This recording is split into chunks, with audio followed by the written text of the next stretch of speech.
So we had the opportunity to visit Cape Breton because of work commitments, and we had to go to the Louisbourg Fortress. I think it was 1713 that it was settled as a fishing village, and by 1745 it had become the largest fortified location in North America. It's also the area where they have the very first lighthouse ever built in Canada. You know what? Look, I tried to film on site, and this is listen to this guy. He's going to give the introduction. All right, so here we are at Louisbourg. This is one of the 5th largest ports in North America at the time, and has been massively reconstructed. I heard that the walls here are so expensive when they were constructed by the French back in the 1800s, I think. And then I thought, okay, so maybe not me, maybe my wife would be a better choice for presenting this video. And this happened. What did you learn? That it's really fun sightseeing with 2-year-olds. So instead, I'm sitting in my garage and, or garage, or as I found out in Nova Scotia, they say greyage. So here is a rundown on Louisbourg, the fortress. Number 1, the French built it. In 1745, the British took it, however, and that was only the first time. Yeah. 10 years later, they went at it again. Yay! No.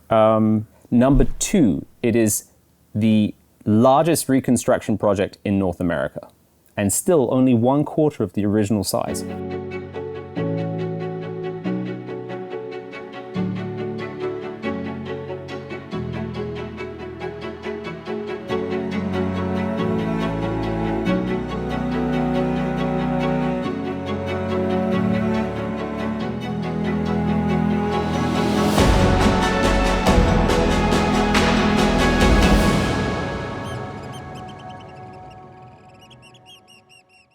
Number 3, the British captured it twice.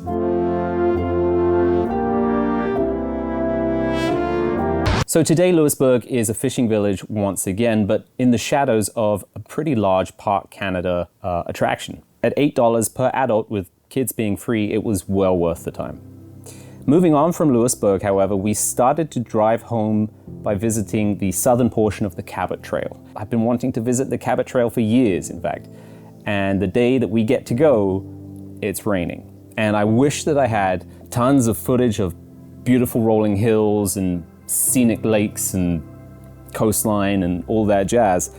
Instead, I just have to rely on stock footage. So let's run that.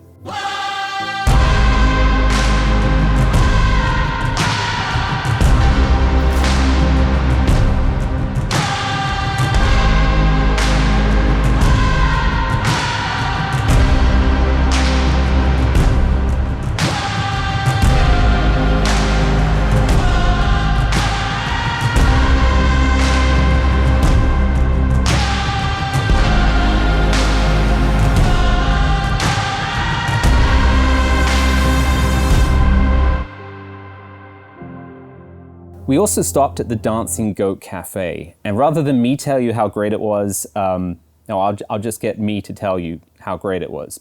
Listen to this guy again. All right, the Dancing Goat on Cabot Trail, and this place, I mean, it's amazing.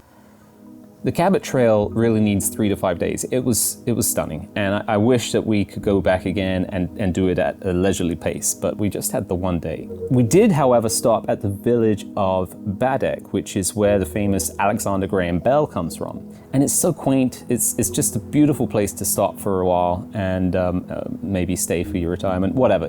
You should go there. And if you have time, go to the Bell Museum as well. Although it's slightly more expensive than the Fortress and not nearly as extensive or immersive, it was still really interesting. And we homeschool our children. The hope is that they actually learned something from the historical trip that they got to take. But as I was saying, there is so much more to see.